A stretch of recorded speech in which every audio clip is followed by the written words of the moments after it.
오케이. 다시 이제 해볼까요? 통신 확인해야지. 통신 확인하면서 다시 시작해 보도록 하겠습니다.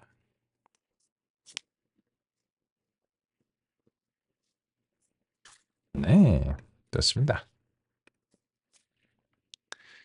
그러면 이번 시간에는 그 어제와 마찬가지로 40분간 진행하고 빅브레이크가 기다리는 즐거운 40분짜리 짧은 세션을 이제 같이 이제 살펴보겠습니다.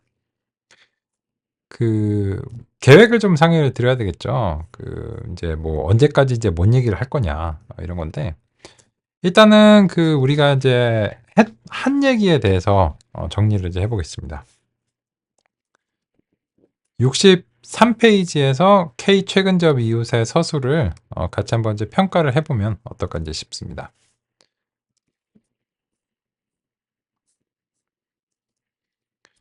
이 서술은 우리가 이제 구현을 해봤기 때문에 지금쯤은 이런 서술이 공감이 될 수 있을 것이다 라고 이제 생각이 드는데요. 같이 이제 보겠습니다. KNN 알고리즘은 가장 간단한 머신러닝 알고리즘. 그죠? 왜 그러냐? 그 fit을 수행하면 훈련 데이터셋을 그냥 달달 외웁니다. 그냥 20년치 모의고사를 이제 달달 외우는 거예요. 그냥 그게 알고리즘한테 데이터를 경험해주고 이제 소위 말해서 이제 모델이라고 하는 것을 만드는 것을 이제 전부라고 하고 새로운 데이터 포인트 아까 이제 구현에서는 이제 그 쿼리라고 그 표현했죠. 질의 뭐 이게 궁금한 거 이 쿼리가 이제 그 궁금한 점이잖아요. 궁금점 그죠?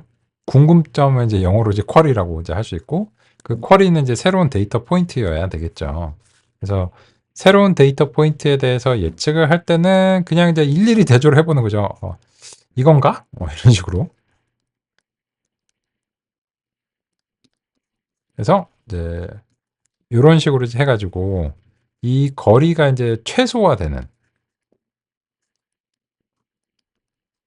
그런 이제 훈련 데이터 포인트가 이제 뭐인가를 이제 찾는 거죠. 이때 이제 i는 그 훈련 데이터 포인트의 이제 집합 중에 이제 하나겠죠. 그게 얘는 이제 최근 나랑 이제 제일 가까운 이웃이다 이렇게 정의를 했다는 거고 이제 알겠죠. 그냥 뭐 그치 이렇게 요약할 수 있겠네. 그 점이 이제 공감이 되시리라 생각하고 여기서 이제 보시면 이제 그 그림 2-4번에서 11번 입력은 mgrun을 사용했어요. 요거는 그 교재에서 이제 저자가 그림을 그릴 때는 필요하겠죠. 본인이 이제 시각화를 위해서 할 때는 필요한데 우리는 굳이 이런 코드를 실행할 이유는 별로 없어 보입니다. 왜냐면 교재에 있잖아요. 그죠? 교재에 있고 뭐 이런 데이터랑 뭐 상호작용할 것이 아니기 때문에 굳이 이제 이런 패키지가 제가 이제 필요 없다고 이제 말씀을 이제 드린 게 이제 그런 이유입니다. 그렇고 그래서 이제 우리 같은 경우에는 직접 만져볼 수 있도록 그 이거 대신에 그 아이리스를 시각화를 해서 이제 살펴보고 있죠. 왜냐면 이제 어제 분석을 끝내기도 했고 분류의 유형을 분류하는 문제이기도 하고 하니까는 이제 그렇고요. 그래서 이제 여기서 보시면 이제 얘네들 요 별표가 그 쿼리예요. 근데 이제 동그라미에 가까우면 이제 얘는 이제 동그라미 색상이 되고 별표에 가까우면 이제 별표의 색상이 된다. 뭐 이런 거 뭐 우리 뭐 잘 이해했습니다. 잘 이해했고 붓꽃 데이터로 이제 봤죠. 그러면 이제 그 다음 장 넘어가 보겠습니다. 64페이지인데 그 우리가 이제 직전에 하던 논의입니다. 그래서 이제 보시면 그 가장 가까운 이웃 하나가 아니고 임의의 이제 K개를 선택할 수도 있는데 선택할 수 있지만 보통은 K는 1보다는 이제 큰 편이에요. 그래서 이제 그런 경우에는 이제 그 혹시 이제 만장일치로 귀결이 안 되면 투표한다. 간단한 얘기죠. 이런 경우죠. 지금 이제 이렇게 이제 보면 요게 이제 K가 3인 경우로 이제 보입니다.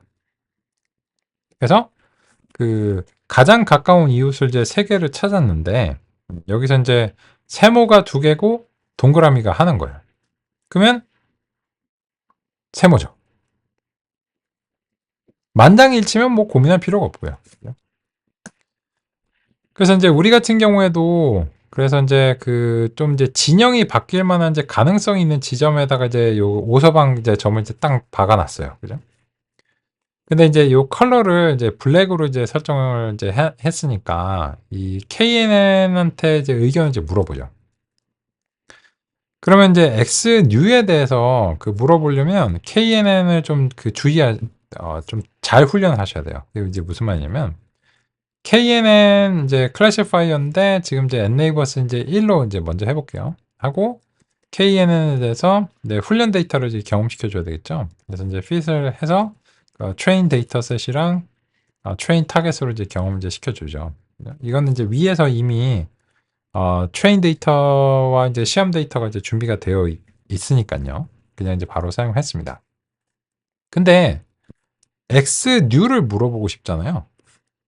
근데 요게 바로는 안 돼요. 이게 무슨 말인가면 이 트레인 데이터셋을 전체로 훈련을 하게 되면 어떤 임의의 이제 입력 벡터를 xi라고 부를게요.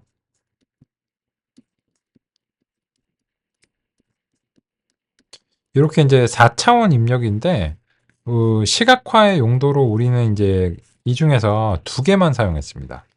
x1하고 이제 x3만 사용해서 이제 시각화를 했는데 그러면 이제 x뉴는 그 요 x1하고 x3에 대응하는 값만 필요하다 보니까 굳이 x2나 x4 값을 여기다가 이제 집어넣을 필요는 없었던 거죠. 그죠? 그래서 이제 안 집어넣는데 그러면 이제 x뉴를 지금 현재 KNN에 물어보고 싶지만 얘는 이제 형식이 안 맞는 거예요. 얘는 훈련은 4차원짜리 데이터로 이제 됐는데 질의는 이제 2차원짜리 이제 데이터로 되니까 그죠? 그나저나 그 용어에 대해서 조금 정리해 드려야 되겠네요. 아니 가만 있어봐. 이 헷갈린다. 요거 1차원짜리 벡터라며. 그래서 이제 이 1차원 텐서고 얘를 줄여서 벡터라고 부른다며. 네. 근데 얘는 왜 4차원이라 부르는 거야? 헷갈릴 수 있죠. 그죠? 그래서 이제 요거는 용어를 조금 이제 정리를 하고 가는 게 이제 좋을 것 같습니다.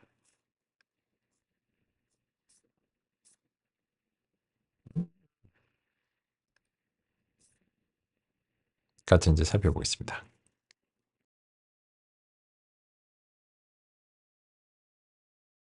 어떤 표본에 대한 특징을 한 개 이상 수집해 수치화하면 해당 특징에 대한 특징 벡터가 형성된다고 할 수 있습니다. 특징 벡터를 좌표 공간에서 표현할 수도 있습니다. 예를 들어 두 개의 특징으로 되어 있다면 2차원 평면에서 표현이 가능합니다. 특징이 3개라면 3차원, n개 수집했다면 n차원 공간에서 표현할 수 있습니다. 그래서 특징의 개수는 종종 차원이라고 표현할 수 있습니다. 즉, 두 개의 특징이라고 하거나 2차원 데이터라고 하는 것은 같은 표현입니다.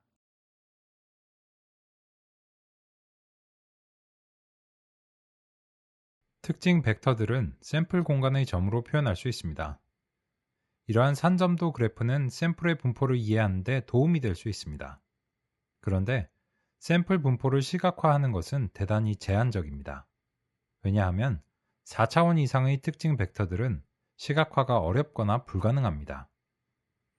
기계학습이 상대하는 데이터들의 경우 대체로 4차원 이상이며 수십, 수백, 수천 또는 수백만 차원인 경우도 있습니다. 그래서 기계학습에서는 샘플을 시각화하는 것은 큰 의의를 두지 않습니다.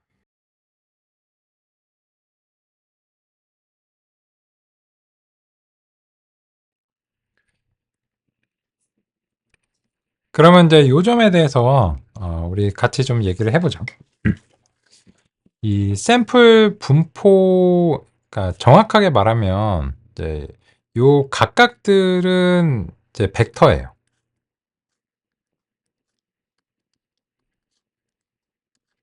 그 말이 무슨 말이냐면 이게 이제 몇 개가 됐든지 간에 1년에 이제 값들이 1차원적으로 나열이 되어 있기 때문에 이 n개가 몇 개이든지 간에 얘는 어쨌든지 1차원인 거예요.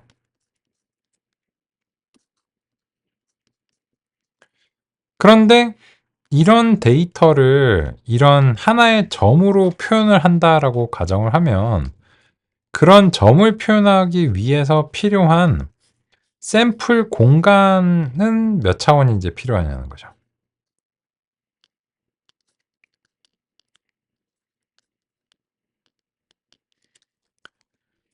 그래서 인제 지금의 경우에는 요렇게 인제 하면은 x1하고 x2라고 하는 그런 이제 벡터를 이제 가정을 하는 거고, 그랬을 때 그런 벡터를 이제 이런 점으로 표현할 수 있는 공간이 이제 샘플 공간인데, 그렇다면 지금의 시각화 예시에서는 2 차원의 샘플 공간에서 하나의 점으로 표현이 된다. 이렇게 인제 얘기를 할 수 있습니다. 그죠? 그래서 인제 그런 측면에서 보면 인제 이게 그 점이 3개 있으면 축이 하나 더 있어야 되겠죠. 그래서 인제 x 인제 3축 요렇게 인제 있을 것이고, 그러면 인제 어떤 그 특정한 벡터 값을 하나 인제 점으로 표현을 하면 이제 원근법을 이제 사용해 갖고 뭐 요런 식으로 이제 그려야 되겠죠. 그죠? 그러면 인제 만약에 인제 그렇다면 인제 여전히 얘도 그 벡터이긴 하지만 얘를 이제 점 하나로 표현하기 위한 공간은 이제 3 차원의 공간이 필요하게 되는 겁니다. 그래서 인제 뭐 아니 벡터라면서 왜는 어떤 건 2 차원, 3 차원이래? 이런 게 인제 용어가 쪼끔 혼란스러우실까 봐. 그래서 인제 정확하게 말하자면 그 요 입력들은 특성 인제 열의 개수에 인제 대응하겠죠. 특성의 개수가 이제 엑셀과 같은 표에서 인제 열에 대응할 텐데, 그런 열의 개수가 몇 개이든지 간에 각각의 개별적인 표본들은 기본적으로 1 차원의 이제 벡터고요. 그런데 인제 이 벡터들을 표현하는 데 필요한 공간은 다 제각각 다릅니다. 그래서 인제 만약에 x가 이제 하나 밖에 없었으면 그냥 요 축에서 왼쪽 오른쪽으로 왔다 갔다만 하면 되겠죠. 근데 한 축이 더 있으면 여기서도 이제 움직여야 되고 여기서도 이제 움직여야 되고 뭐 그런 거죠. 그래서 그런 이유로 인해서 이 데이터 포인트에 대해서 이제 이 데이터 포인트는 2 차원 또는 3 차원 샘플 공간에서 표현될 수 있습니다. 말하는 게 힘들잖아요. 그죠? 그래서 그냥 오케이. 그 말을 그냥 좀 짧게 해서 줄여서 이제 트레인 데이터셋은 그냥 4 차원 샘플 공간이 필요한 데이터라서 4 차원 데이터셋이라고 부르고, X뉴는 상대적으로 이제 2 차원 샘플 공간에서 표현될 수 있는 이제 점이니까는 2 차원 데이터셋입니다. 그러니까 차원이 안 맞아요. 이 두 차원 자체가 안 맞기 때문에 얘한테 이제 물어볼 수가 이제 없는 상황입니다. 그러면 어떡해? 만약에 인제 X뉴를 이제 고수를 하고자 한다, 이런 식으로 하면 훈련 자체를 2 차원으로 줄여서 이제 해 줘야 돼요. 그래서 인제 뭐 0번하고 인제 첫 번째랑 세 번째 열만 이제 골라 가지고 요렇게 인제 훈련을 이제 해 줍니다. 그죠? 문제 없어요. 그래서 인제 요런 식으로 이제 수행을 해 가지고 우리가 인제 실제로 물어보고자 하는 데이터에 이제 맞게 데이터를 좀 선별을 하는 거죠. 선별을 했고, 그러면 이제 KNN한테 X뉴에 대해서 이제 물어볼 수 있는 거예요. 오류 이제 없었고, 그럼 이제 이렇게 이제 물어봤을 때 Y predict에 대해서 이제 어떻게 생각하는가를 우리가 인제 표시 이제 해 줘야 되겠죠. 그죠? 그럼 이제 보시면 마커를 잘 안 보이니까 십자가로 이제 해 볼까요? 보시면 여기서 얘는 아니나 다를까 노란색 십자가로 이제 표현이 됐어요. 그러니까 노란색에 제일 가까운 거지. 이 최근접 이웃의 이제 관점에서는. 그리고 인제 아까 요 밑에 있던 애는 뭐 그렇게 뭐 아무리 이렇게 이웃의 수를 늘려봤자 훈련 데이터에서는 얘한테 인제 제일 가까운 건 이제 요거밖에 없으니까 얘는 인제 어떻게 해도 인제 그냥 될 겁니다. 근데 여기서 우리가 이제 neighbors를 이제 3 같은 걸로 좀 바꿔 볼게요. 3 이렇게 이제 바꾸고, 관전 포인트는 이제 요거겠죠. 3이면은 이제 얘가 이제 진영을 바꿀 이제 가능성이 이제 있죠.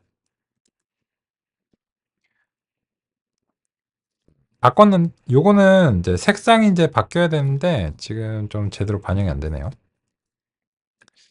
이 그 프린트문에서 이제 확인을 이제 먼저 해볼게요.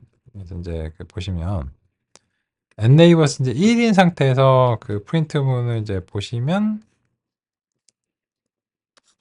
0, 1 이렇게 이제 예측을 이제 했고 왜 0, 1로 2로 예측을 해야지. 어디가 잘못됐는지 보겠습니다. KNN 트레인 데이터셋을 이제 여기서 이제 경험했죠. 그죠?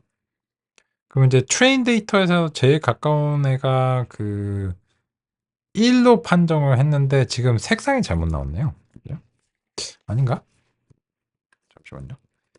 3으로 이제 하면은 이제 진영이 바뀌기를 이제 기대를 하는데 요게 지금 안 바뀌네요. 어디에 뭘 빼먹었나? 트레인 데이터셋, 트레인 타겟, 프리딕트 X new, Y 프리딕트, Y 프리딕트.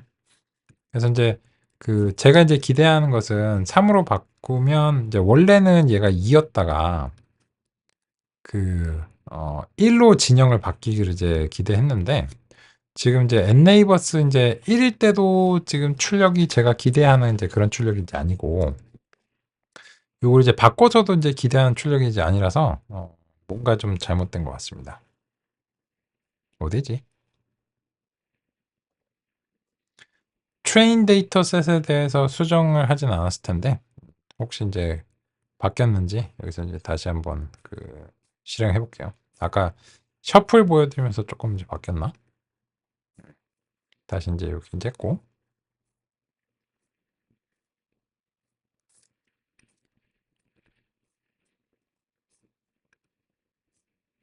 그거는 아닌가 보네요. 그죠?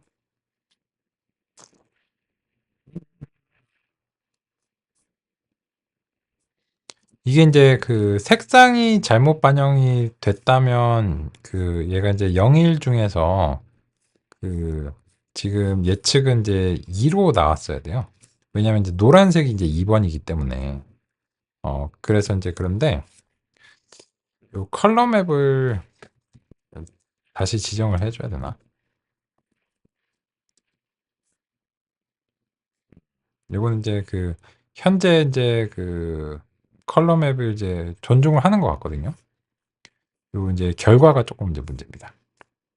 요건 이제 대단히 의아하네요. 그죠? 트레인 데이터셋으로 이제 경험을 시켜줬고, 이제 트레인 타겟으로 이제 경험을 시켜줬고, 그래서 이제 아까 이제 보시면,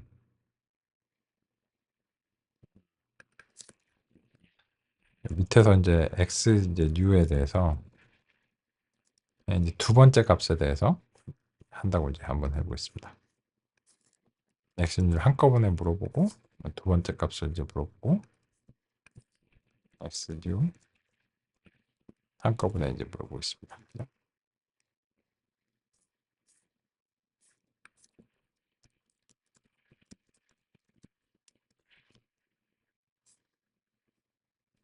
하고,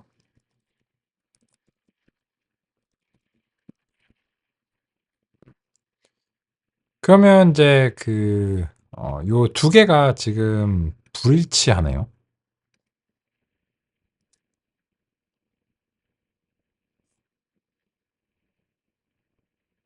요거는 요거는 왜 안 해요? 그죠? 이러면 안 되는데. 어디가 잘못됐을까? 이거는 이제 경험한 데이터 자체에서 경험한 데이터를 이제 가정한다면 KNN이 분명히 이제 제 생각에는 여기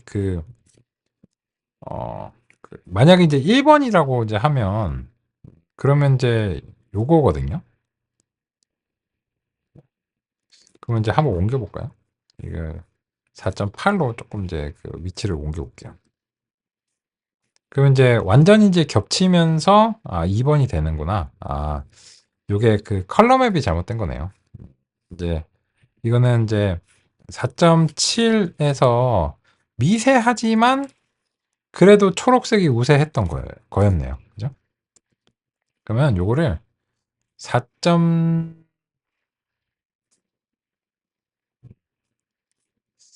4.7인데, 오케이, 알겠습니다.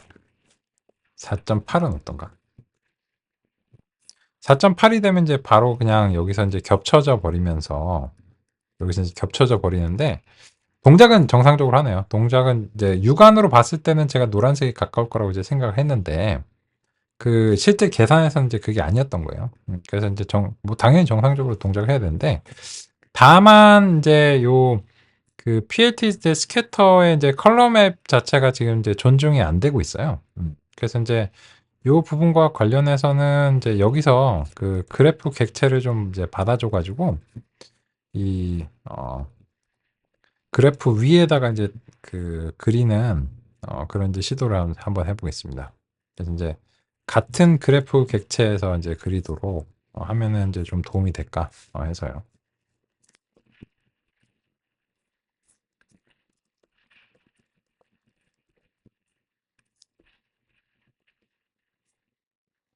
그럼 이제 2니까는 이제 노란색으로 나오는 거는 이제 맞는데 여기서 이제 그 3으로 이제 하면은 이제 진영을 이제 바꿔야 된다는 거예요. 그래서 이제 3으로 했을 때는 그 2에서 1로 이제 진영을 바꾼 거지 맞습니다. 맞는데 여기서 이제 그 만약 그랬다면 여기서 이제 초록색으로 이렇게 표시가 됐어야 되거든요. 근데 이제 요거는 지금 이제 요 해당 객체를 그 참조를 해서 이제 그랬는데 지금 컬러 맵 자체를 그 Y 프로젝트가 두 개밖에 없기 때문에 요 두 개밖에 없기 때문에 좀 그 이 Y 프로젝트의 값이 여기서 이제 세 가지 이제 종류가 있고 그 세 가지 종류가 이제 여기서 이제 그 반영이 되는 것 같은데 여기서는 이제 Y 프로젝트가 지금 0번하고 뭐 1번이나 0번하고 2번 이렇게 두 가지밖에 안 나오기 때문에 거기에 대한 색상 할당이 좀 이제 달라지는 것 같아요. 요거는 이제 강제적으로 좀 그 할당을 해야 될 것 같습니다. 그래서 이제 요 컬러는 이제 이렇게도 이제 되려나?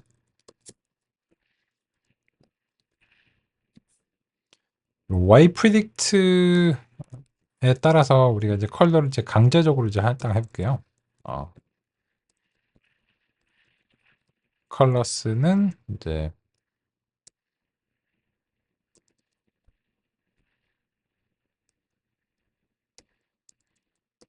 Y 프리딕트 이제 값에 따라서 Y 프리딕트 이제 0번, 1번, 2번은 이제 RGB를 이제 강제적으로 좀 이제 할당을 이제 해보겠습니다.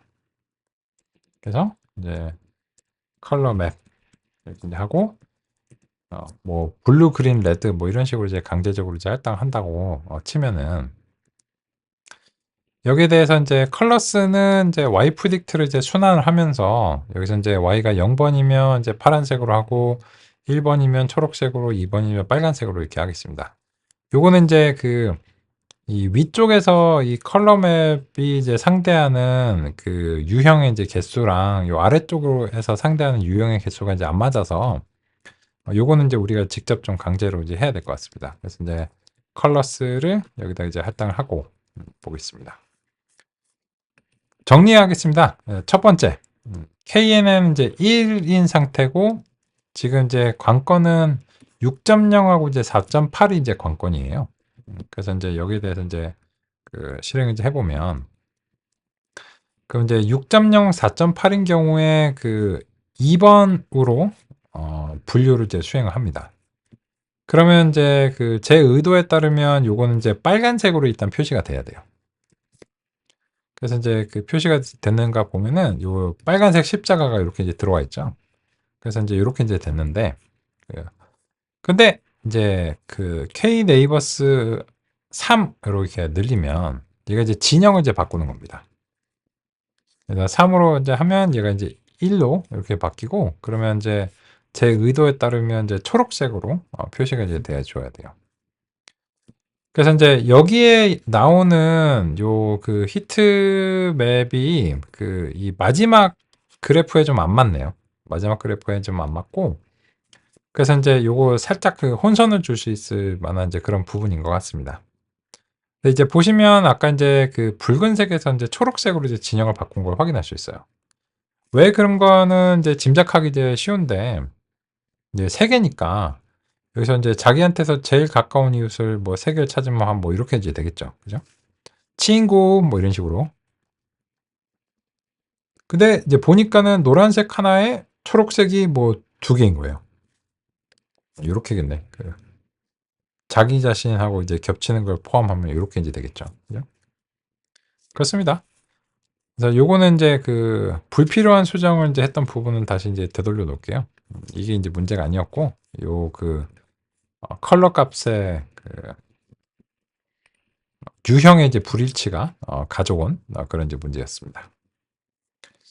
그래서 인제 요렇게 인제 보시면 실제로 최근접 이웃의 이제 개수에 따라서 결과가 바뀔 가능성을 시사하고, 그리고 인제 이 결과가 이제 바뀌는 부분들은 지금 이제 보시는 것처럼 경계 부분일 가능성이 이제 높아요. 그죠? 뭐 이렇게 이 깊숙이 들어와 있으면 여기서 인제 어디를 쳐다봐도 '나는 뭐 찐 초록색이지.' 뭐 이렇게 인제 생각하는 거죠. 요 요쯤에 만약에 이제 들어왔다. 이거는 뭐 빼박이죠, 빼박. 이제 뭐 어디를 둘러봐도 다 초록색이니까. 그죠? 근데 이제 우리가 지난번에 인제 수동으로 이제 경계를 줬던 이제 O 근방의 이제 영역들은 요거는 이제 살짝살짝 헷갈리는 거죠.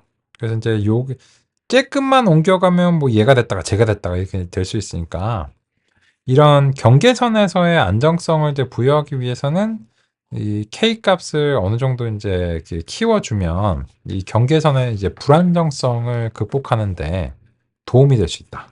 라고 하는 이제 그런 점입니다. 요게 이제 KNN입니다. 그래서 우리는 인제 교재에서 임의의 인제 K개를 이제 선택함으로 인해서 어떤 이제 효과가 발생하는가, 이런 점들을 같이 인제 살펴봤습니다. 그러면 이제 그 KN에 대해 알고리즘에 대해서 인제 알았으니까 뭔가 인제 응용을 이제 해 봐야 되겠죠. 그러기 위해서 우리는 아까 인제 넘어왔던 그 데이터셋, 예시 데이터셋을 이제 하나를 새롭게 적재를 해 보겠습니다. 60 페이지로 가서요. 그 60 페이지에서 인제 소개하는 종양 데이터를 한번 적재하고, 이 종양 데이터를 KNN으로 처리할 수 있는가, 처리를 한다면 어느 정도 수준의 인제 성능이 나오는가, 그런 점들 같이 인제 보겠습니다. 그러면 이제 이거는 그냥 알고리즘의 원리잖아요. 근데 인제 우리는 원리를 알았으면 실천해야지. 그러면 인제 새로운 데이터셋 자체는 이제 그 어떤 이제 측면인가 인제 같이 인제 살펴보겠습니다. 얘는 또 왜 안 맞아? 이게 즉 1 번하고 해야죠. 아름답게. 근데 요게 이제 틀리는 이유는 어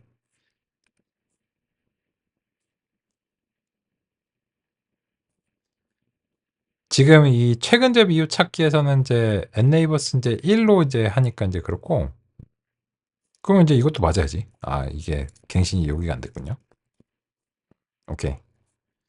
그럼 인제 응용을 인제 같이 인제 보겠습니다.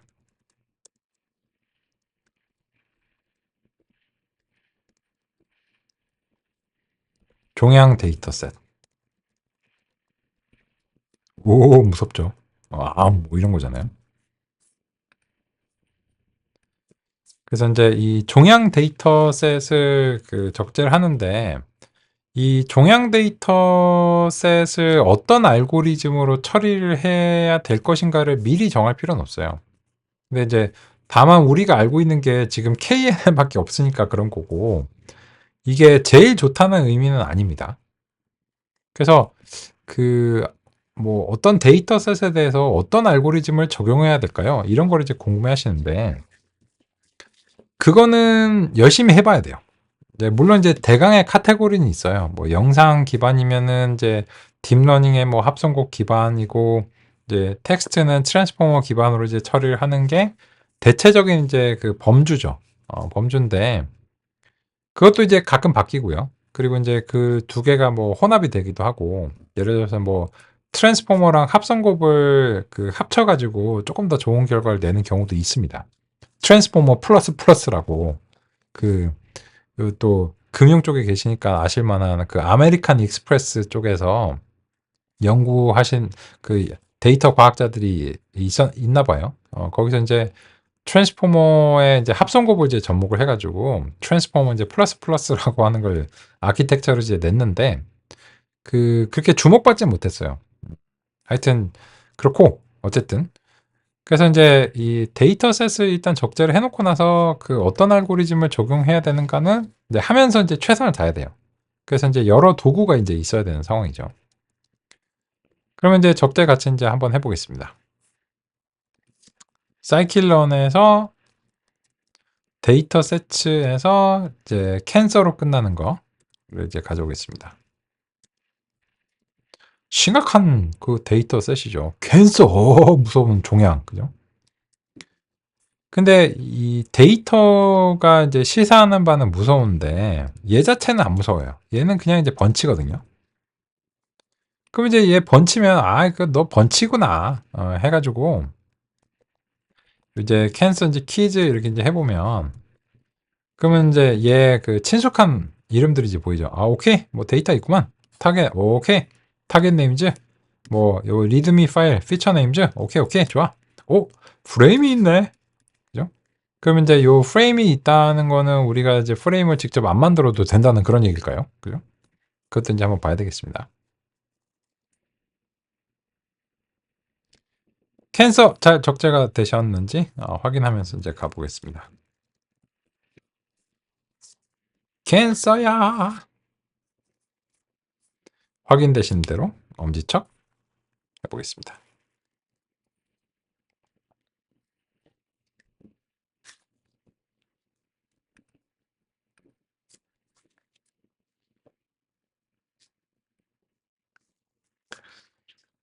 원래도 이거를 뭐 엑셀이나 관계형 데이터베이스나 뭐 CSV 파일이나 이런 데서 적재를 했어야 됐겠죠. 근데 어제 그 얘기 했으니까 우리는 이제 데이터 분석이 아주 중요한 부분이지만 우리의 주제는 기계학습이니까 그 부분은 이제 어제 이제 리뷰한 걸로 이제 할 수 있다라고 이제 가름하겠습니다. 그러면 이제 요 그 데이터를 이제 살펴보면 이제 규모를 알 수 있죠. 데이터가 틀림없이 이제 ND 어레이로 되어 있을 거고 요거를 이제 보니까는 이제 샘플의 개수가 이제 569개. 얘는 이제 샘플의 개수나 아니면 이제 배치 크기라고 합니다. 저는 이제 S자로 그냥 줄여서 이제 표현하는데 왜냐면 이제 그냥 샘플즈 뭐 이런 식의 약자로서 쓸만하다고도 생각이 들고 그리고 이제 영어에서 이제 복수형 S로 많이 쓰잖아요. 그죠? 그런 의미에서 그냥 저는 그냥 S로 정했어요. 그죠? 슈퍼맨처럼.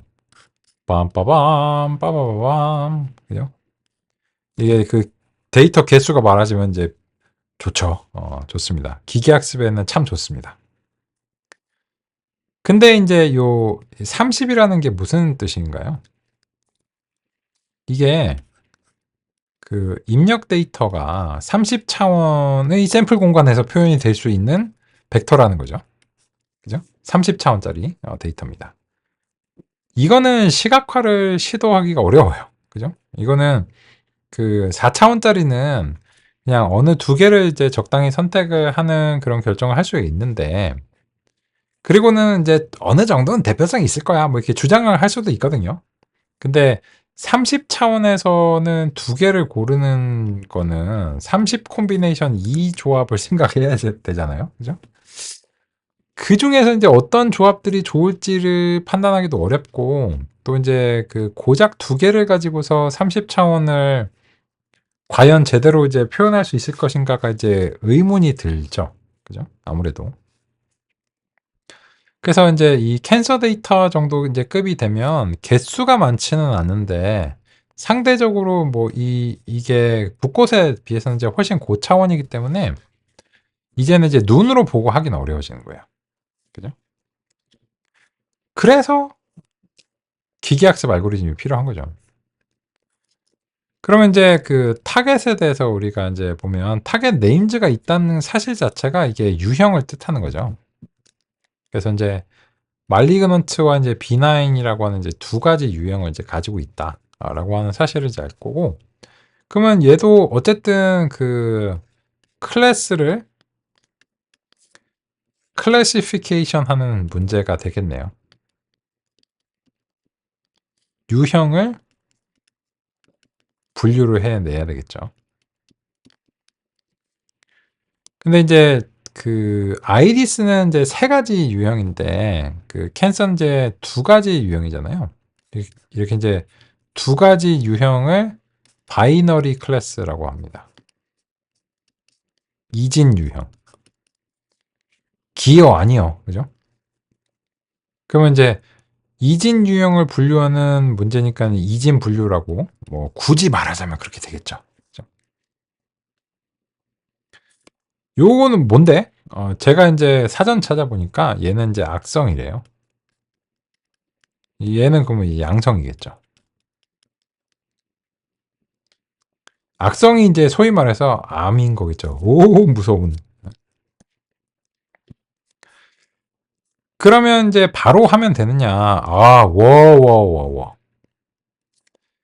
이 이제 기본 예의를 이제 갖춰야 됩니다. 그래서 이제 캔서 타겟이 이제 밸류 카운트를 이제 해가지고 이게 이제 그 학습이 지도 학습을 했을 때 문제가 없을 것인가를 이제 평가를 이제 기본은 해줘야 돼요. 물론 이제 아무리 예시 데이터지만, 근데 보시면 좀 의외이실 수 있는데요. 이게 이제 그 569건이 있는데 그 이 두 개가 100개 이상 차이가 나죠. 한 150여 개 정도 차이가 납니다. 즉, 이 B9이라고 하는 양성의 건수가 이제 좀 더 많아요. 그러니까 뭐 세상에는 암 걸린 사람보다는 안 걸린 사람이 더 많잖아요. 그죠?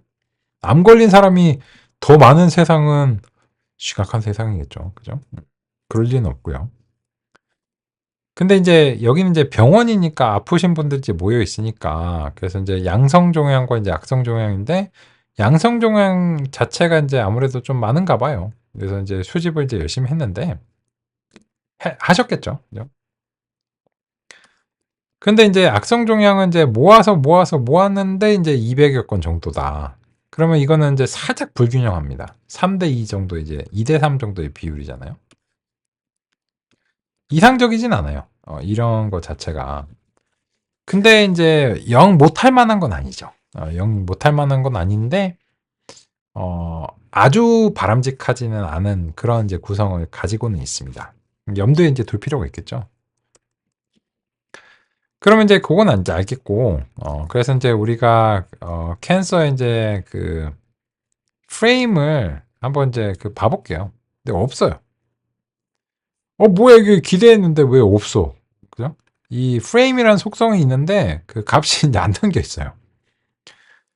이거는 그 이제 그냥 우리가 이제 만들어 주는 게 이제 원칙이에요. 이렇게 이제 해서 캔서 이제 프레임에 이렇게 이제 하면 되는데 원래는 이게 다 해주셔야 돼요. 해주셔야 되는데 그냥 이건 예시 데이터 셋이다 보니까 이 로드 캔서에서 as frame이라고 하는 이제 API를 요 이제 설정을 이제 내장을 하고 있어요. 그럼 만약에 이제 이 로드 캔서에서 as frame 부분을 이제 참으로 이제 설정을 해서 적재를 한다. 이렇게 되면은 이제 여전히 번치고 여전히 이제 키즈고 한데 여전히 이제 데이터 이제 나오고 뭐 타겟 네임도 다 똑같아요. 다 똑같은데 그죠? 근데 이제 이 캔슬 프레임을 그냥 이제 호출을 이제 했을 때 이미 이제 데이터 프레임이 구성이 되어 있으니까 그냥 편리한 거죠. 그냥 편리해요. 원래는 그냥 우리가 다 해줘야 돼요. 당연한 얘기고. 그래서 이제 보시면 이 마지막에 그 타겟 정보까지도 여기다가 이제 그 포함시켜 줬어요. 원래는 막 우리가 막 직접 막 작업을 해줘야 되잖아요. 하는 게 어렵진 않지만 귀찮잖아요. 귀찮고. 그래서 이제 그 할 수 있으니 오케이 할 수 있고 그러면 이제 빠빠 이제 해야 되니까 다음 같이 이렇게 이제 살펴보겠습니다. 그래서 요거는 이제 좀 근처에 갖다 둘게요. 캔서에서 그 요 두 개는 이제 합쳐야 되겠다. 자, 이제 시간 됐으니까 이렇게 이제 합쳐놓고 이제 우리 쉬겠습니다. 쉬는 시간 이후에 이 새로운 데이터셋에 대해서 KNN을 이제 적용해 보는 그런 과정으로 살펴볼 예정입니다. 빅브레이크 갖겠습니다.